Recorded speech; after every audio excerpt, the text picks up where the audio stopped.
Hi and welcome back to my YouTube channel. I'm Rick McEvoy, photographer, writer, website creator and all round nice chap. This week on my photography blog I have written a post titled 11 Steps to Explain the Exposure Triangle in Plain English. Why 11 steps, I hear you say. Why not? So, what is the exposure triangle?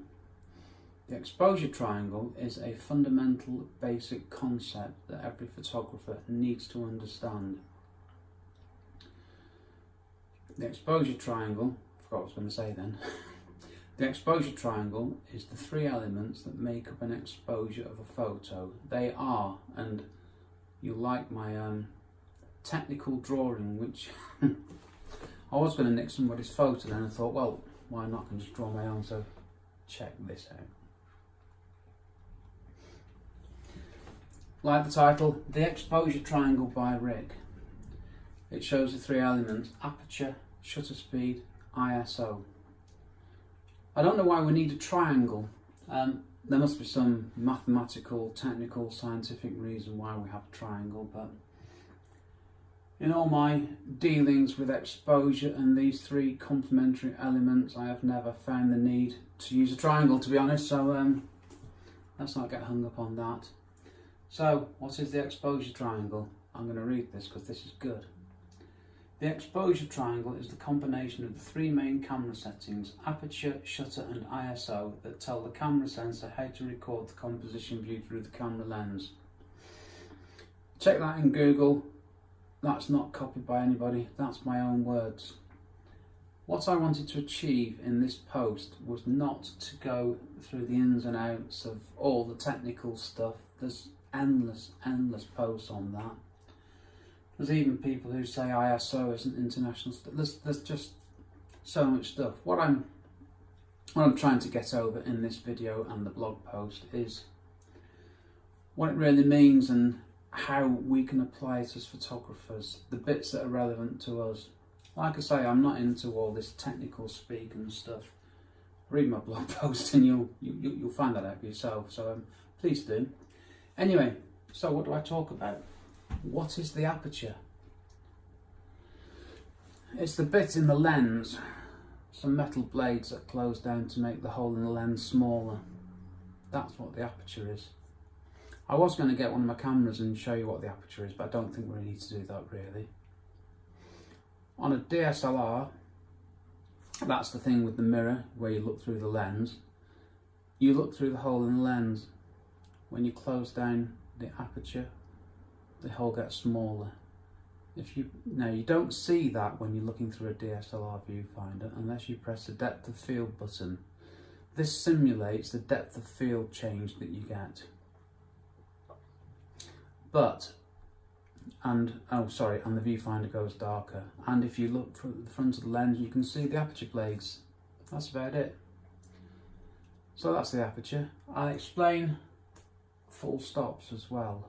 Not full stops as in full stops as in full stop.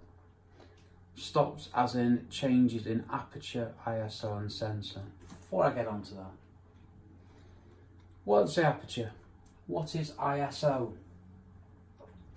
ISO relates to film speeds, camera film.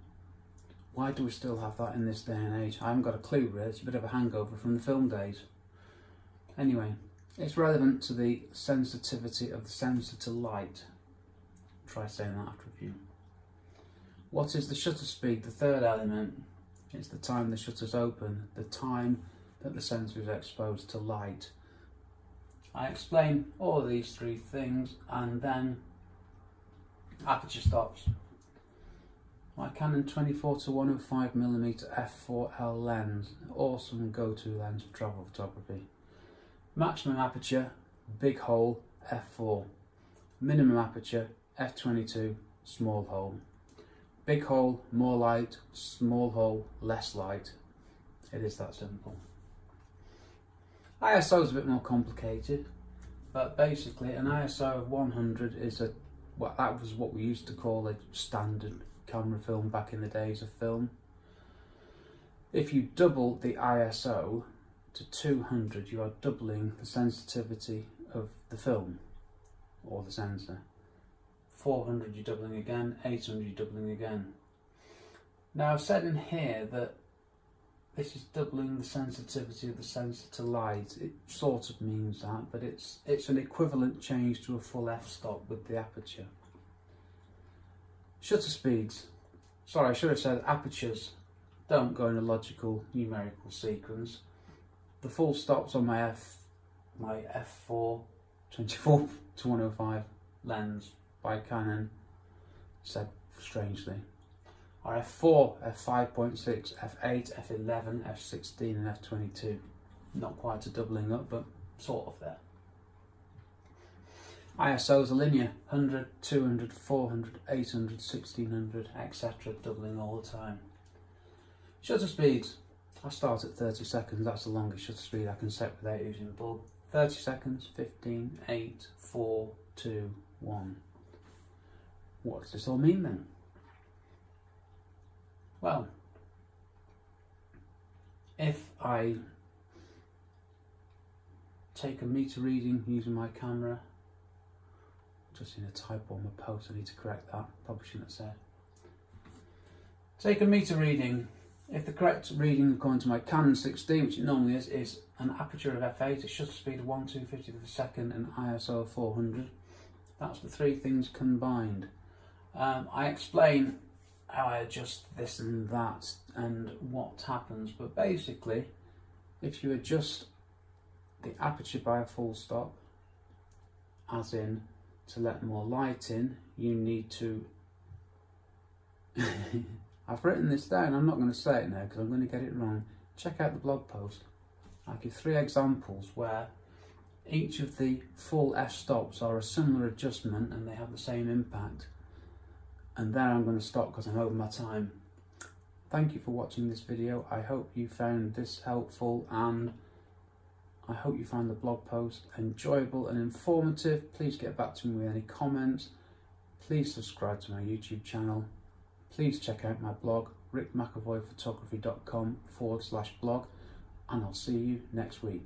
Bye.